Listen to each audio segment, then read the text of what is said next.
Just me, a place to be me, where you get to experience life. 'Cause life is a journey, not a guided tour. If you want the rainbow, you have to go through the rain. Welcome back. Welcome back. Thank you so much for tapping in to Just Me Therapy podcast. When I tell you we have some good conversation today, we have some healthy, supportive, and conversations that's going to make you think a little bit and kind of do some self reflection. So, last week we talked about the importance of women's health and how the pandemic has impacted women's health and what that looks like. And we also got into some topics of femininity. We also got into some topics of survival mode. We also got into topics of what it looks like to be to cope over the pandemic versus post pandemic. And let me tell you, it was juicy.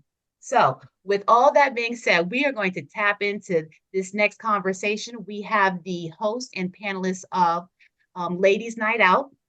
If you are interested in what Ladies Night Out is, please check in and listen to our previous episode that will explain all the information about Ladies Night Out. If you were interested and willing to join us for some libation and good fellowship and conversation. However, without further ado, we have Dale, David, and Lorenzo, who are three mental health professionals who are going to continue this conversation as we tap into women, our mental health, and what that looks like with dating post COVID, and if there may or may not be some resolved or unresolved trauma that has happened either during the pandemic, previously before the pandemic, and post pandemic. So, what does it look like for women as we jump back into that dating scene post pandemic? So, let's dive right in. With that being said, gentlemen, I know that there was some information that maybe wasn't kind of touched upon from our last episode. So I want to also give you an opportunity if there was any type of additional ad libs that you want to put in from the previous conversation. Mr. Dell, please.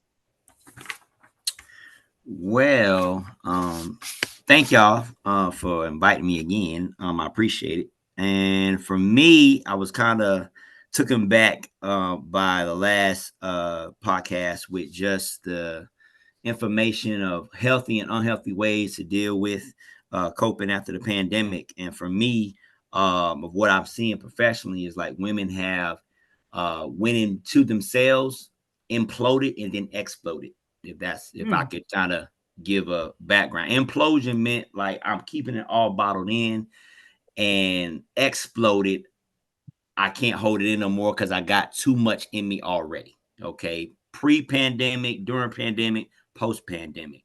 And I would just say, as far as 2020, it was a time to really envision where you're going in life. And I think a lot of women, and I will put out there, wives especially, dealt with some things that husbands were doing and they couldn't take it no more. And so either things got really heated up and things went haywire, and you started to address some issues that were definitely there with, marital affairs or whatever case may be. But I would say women started to speak up more, break out, and either in those relationships, move on, take care of their mental health, spiritually, all of that, and all the shebang came out of what I'm seeing clinically with women right now.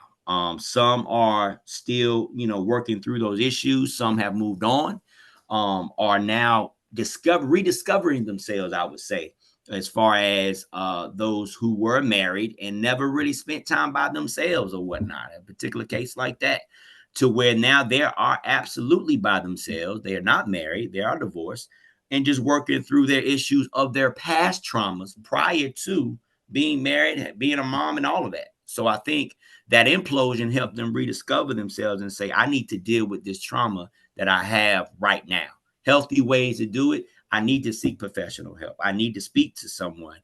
And mind you, I don't mind it being a male counselor. All three of us have seen that.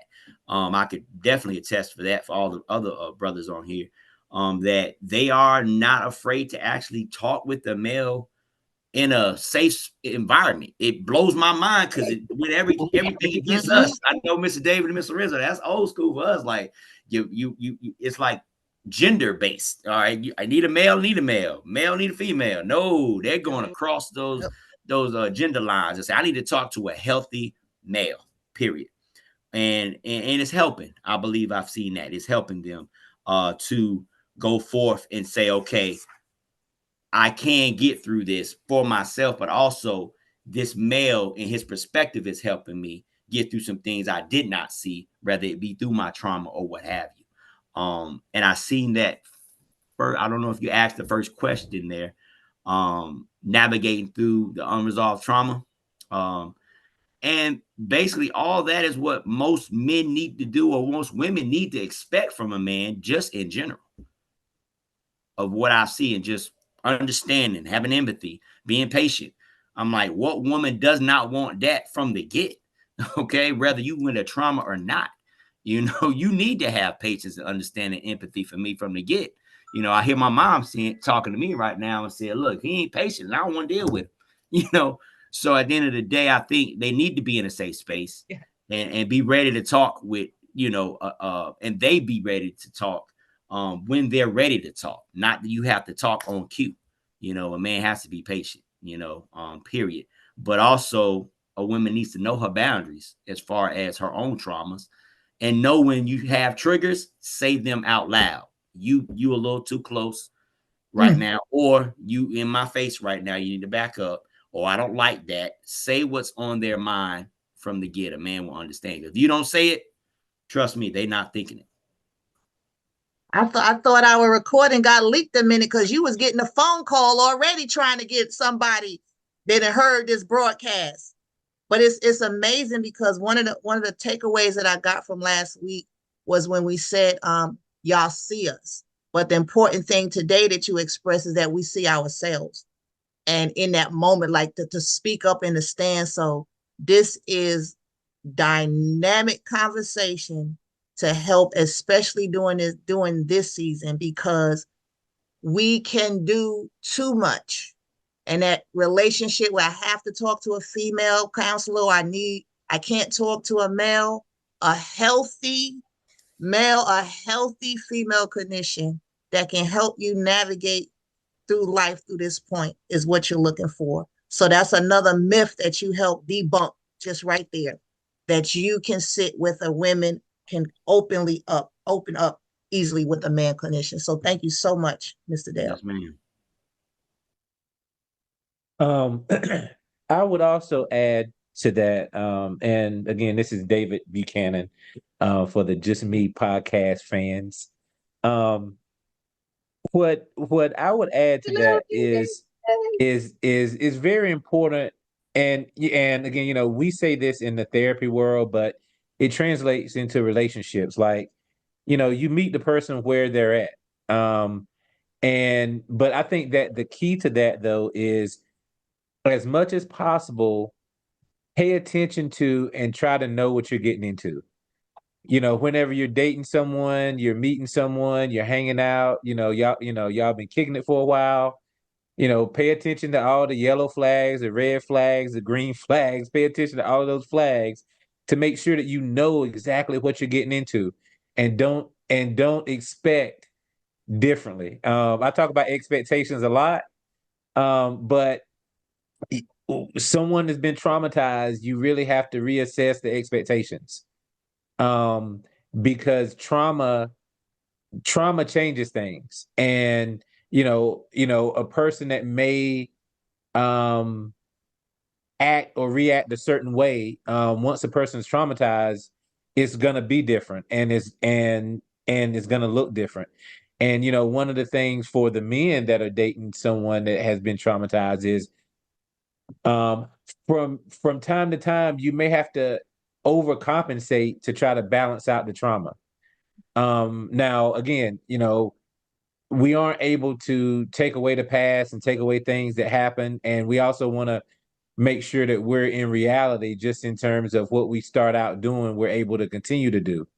But at the same time, um, working with someone that's been traumatized, sometimes you may have to overcompensate in certain areas of those triggers and those traumas to try to balance that person out and to try to balance out the relationship. And what I will say to piggyback off of that, Mr. David, is that there was an article that I read just kind of polled some of the individuals who are in the dating sector right now, and it was saying that 47% of Americans believe that dating is a lot harder now than it was pre-pandemic. Um, and one of the things that they said was technology was an issue, but then also people are concerned more now about opening up and being vulnerable and being compassionate than ever before. And I almost wonder if that is, we have all experienced the pandemic. COVID's not over, but we've all experienced the pandemic. And with that, there is this element of survivalhood that we jumped into. We have to be supportive. We have to, fight or flight. We have to go through the muckiness of the pandemic with job loss, with the economy, all that good stuff. And so now we're kind of just functioning in that fight or flight mode consistently, that it's almost like a trauma response. And we're continuing to do that. I can only speak for women right now because I am a woman, but adding another layer of dating onto that's stressful. So I guess what are you guys' thoughts about that? Has this collective trauma with experiencing the pandemic been another reason that's another layer, dating is another layer of stress that I don't feel like I want to handle because I'm trying to get out of the stress of the pandemic that I already experienced, right? About a year ago. And y'all's thoughts, I don't know. You tell me, Ms. Lorenzo. Of course, we would get different answers for different females. I think I definitely can see the challenge in regards to dating being more difficult. And I think part of that is, like you stated earlier, the technology piece of it, because, social media, of course, people are advertising the best version of themselves or even a made up version of themselves. You're not seeing the true person on social media. You're seeing what they want you to see. They control what's being posted. So therefore, you getting the glitz and glamour.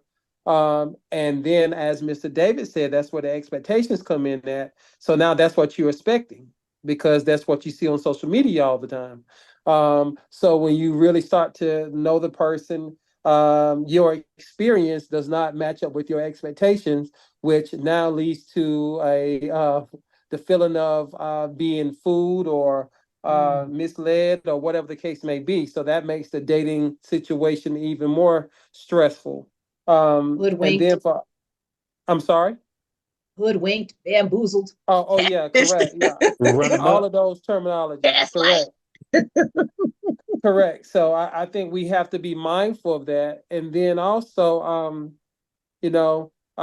dating post pandemic. Also, we have to consider that again, technology would lead you to believe that the grass can be greener very quickly because you have so many options in regards to Facebook and Twitter or X or whatever we want to call it now. So as soon as this the first problem or issue that arises, or I'm just moving on to the next because I could open up my app and I have 20, 30 other dudes in my DMs or whatever the case may be. And again, the majority of them are facades. But again, if we're not careful, we start believing the hype, which again just makes dating very what's the word I'm looking for? It doesn't leave room for you to grow to really learn a person because again, you feel like you can, just switch over or change your boo thing or whatever the case may be as quickly as you want. Which then you're not really giving a relationship a true opportunity to grow and develop. So I agree. Technology has definitely impacted the dating scene. It does create more accessibility and more options, but we have to explore if the accessibility and options are truly legit in regards to what we are seeing. And to add a little bit to what Mr. Hensley was speaking about as well with the pandemic and the challenges from dating, it's an isolation piece, man. People were isolated for 2 years, couldn't go to the grocery store, couldn't do anything. So a lot of people got comfortable just being in the house. And there are, people now, like, they don't want to go out as much as they did before. Like, they've gotten comfortable staying at home. And if you look at pre-pandemic, oh man, ladies wanted to go to the movies, they wanted to go skating, they wanted to go bowling, wanted to go out to eat. Money, money, money. just all of this dating and all of this. And now after the pandemic, it's like, no, like, I want to chill at home and watch Netflix. And that has caused some challenges, because again, we are social creatures, and we're trying to get back to normal, but we still have that COVID and pandemic mentality, to where we want to be isolated and want to stay isolated. And as Mr. Lorenzo was saying, with the technology, because it was so much advancement in technology during that time, because that's how we had to maneuver through. It's just made things more convenient and different than it was prior to the pandemic. And another challenge that I was thinking about, which I kind of mentioned it before, I think that everybody have their own issues. So whether you know I'm a firm believer. I think everybody's been traumatized in some kind of way. And so, and I think Mr. Dale may have said this earlier, but we have to recognize our own traumas first.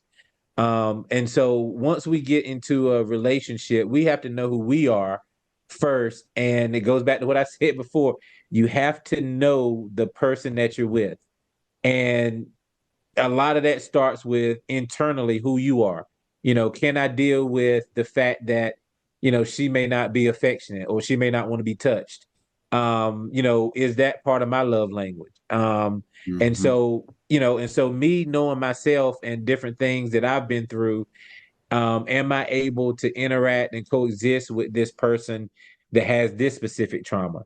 And so that creates a challenge in itself. But again, I really think it starts with knowing who you're interacting with, knowing who you're dealing with, and are you able to interact with that person with the issues that you have internally, along with the issues that that other person has. Well, And Mr. David, I'm sorry, I can't speak for all women, but I know I can be a lot because you made it seem like we're a lot of work. And yes, I could be a lot. But if I'm not going to the movies, even if I'm going to sit home and binge watch, you're going to get my hair done and you're going to get my nails done because you still going to spend some money now. But one thing that I liked in your conversation, in knowing that we can be overwhelming. You said that I too believe we all have traumas. So how do you help support your partner without you it's not as overwhelming for you? So it's not two traumas coming together and it's like, woo. well, Oh, I would like to, yeah, and to respond to Miss Tracy's question, and also to piggyback on what Mr. Buchanan stated. Um, with the pandemic creating a situation where a lot of people were socially isolated, or their only way or means of communicating was technology, I think that has created a negative impact on our social skills and relationship skills in whole. Because if you're isolated, you don't engage with people like you do, pre-pandemic, Yes. which would require you to have some problem-solving skills, which require you to have some social skills and relationship skills. Because again, when we operate on technology or with technology, we control the on and off button. But in real life, you don't control the on and off button to every situation. So I think, again, isolated in that COVID pandemic, definitely was a negative impact on our relationship skills and social skills. Um, and transitioning to what Miss Tracy said, um, and I'm trying to get my thoughts. Miss Tracy, what did you say again? Repeat it, please, as far as the question that you proposed.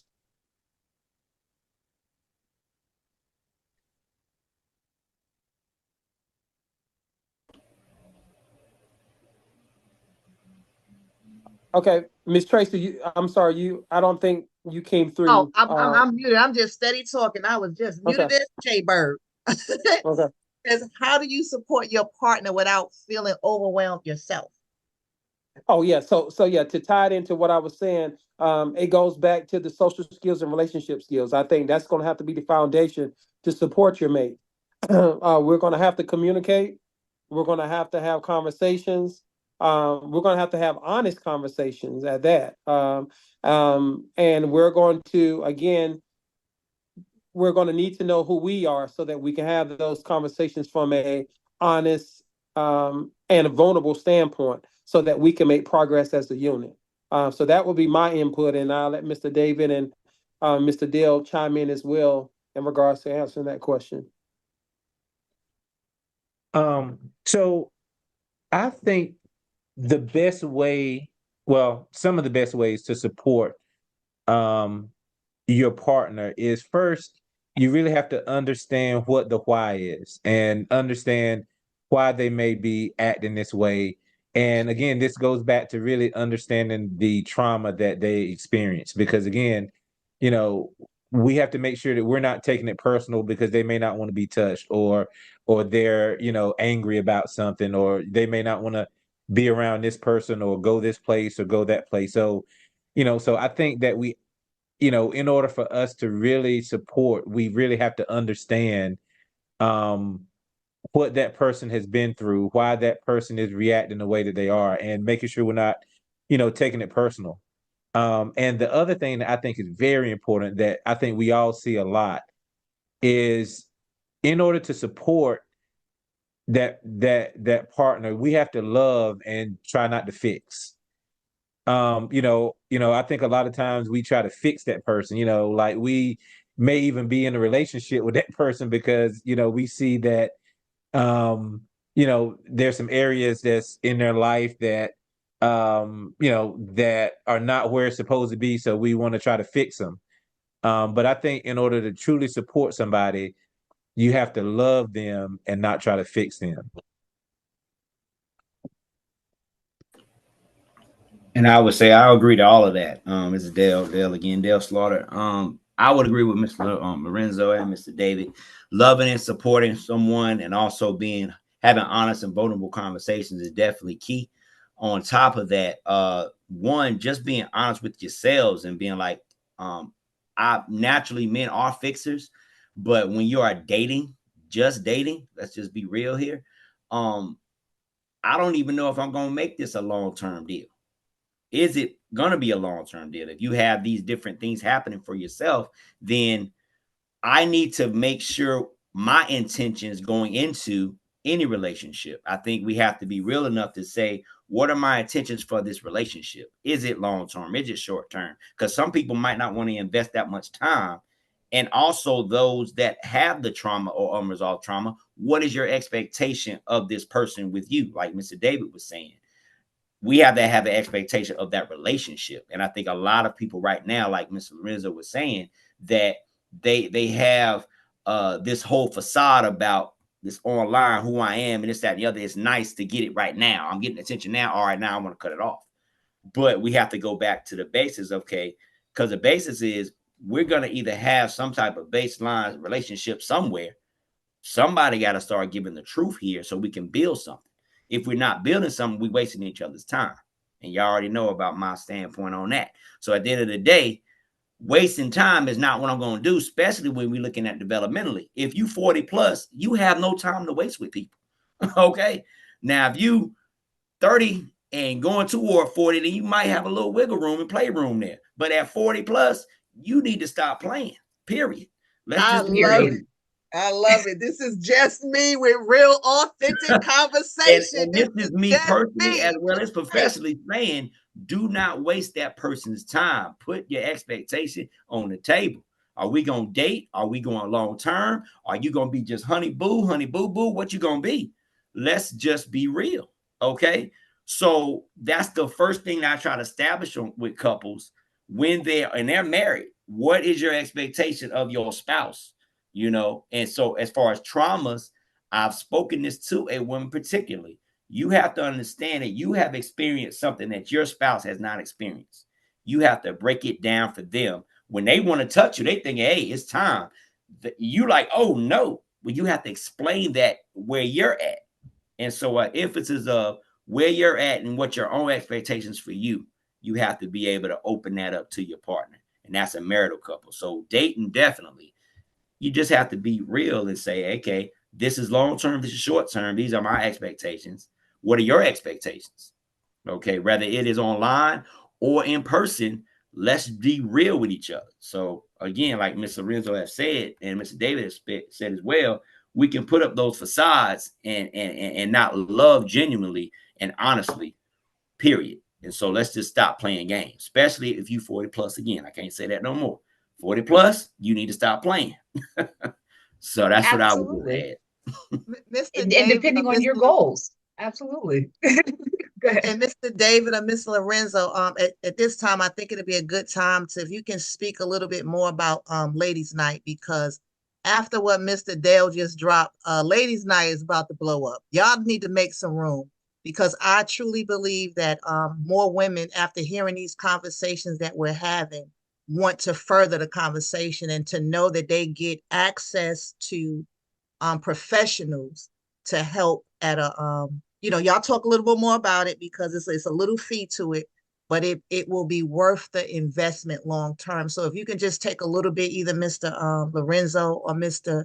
David, just to speak a little bit more about either the upcoming ladies night or the previous, and what y'all goal is and how y'all came all about it. Well, Ladies Night was designed to be an environment and a platform for us to create conversation and dialogue for adults, because we know that the separation and divorce rate is going up. We know that the challenges that we have as individuals. So we feel like creating an environment where people can come out to have a therapeutic conversation.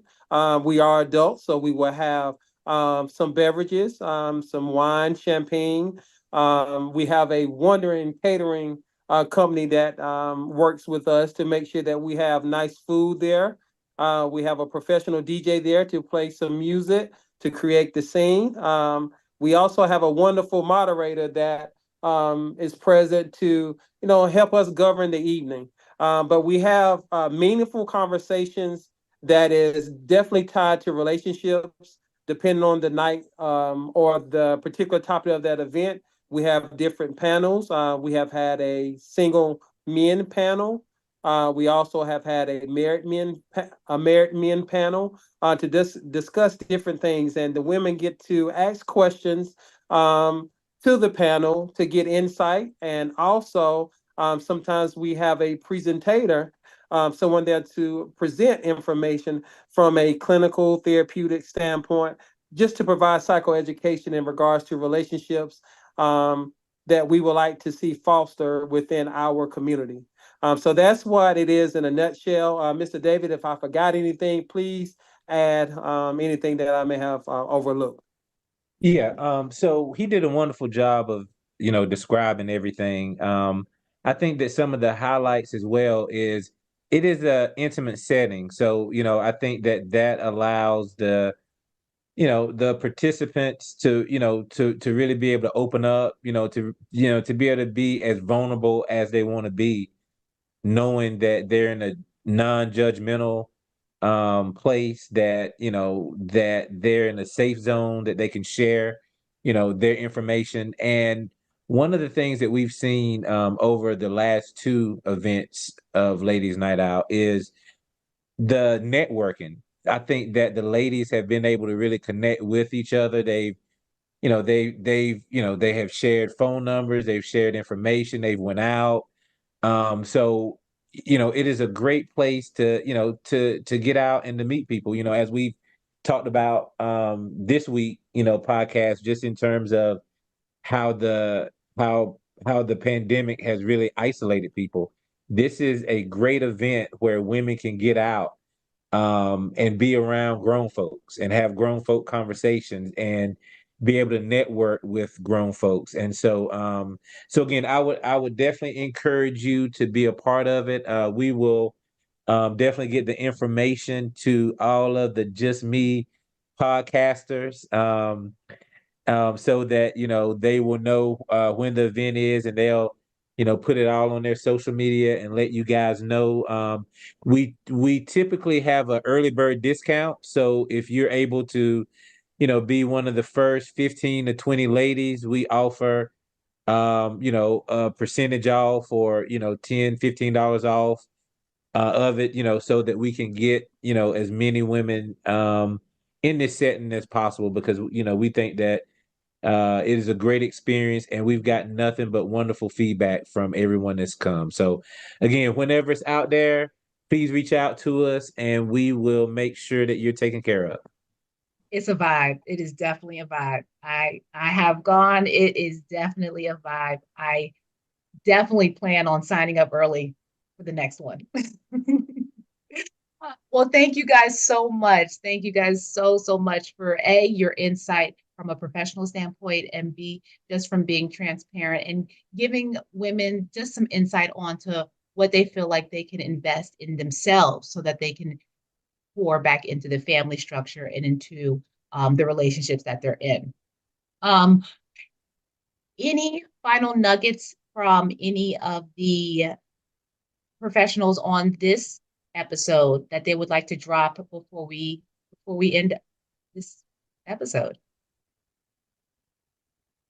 I would just like to say, ladies, please continue to invest in yourself, because if not you, then who? Okay, so really invest in yourself, whatever that may be for you. Understand that your path is different and that you're unique, and be yourself, because everyone else is already taken. Yes, I would definitely piggyback on that, Miss Lorenzo. Couldn't said it no better. Continue to know that you are the one made, and you are the rib searching for somebody else to close up. So at the end of the day, they looking for you. You ain't looking for them. They need to get right.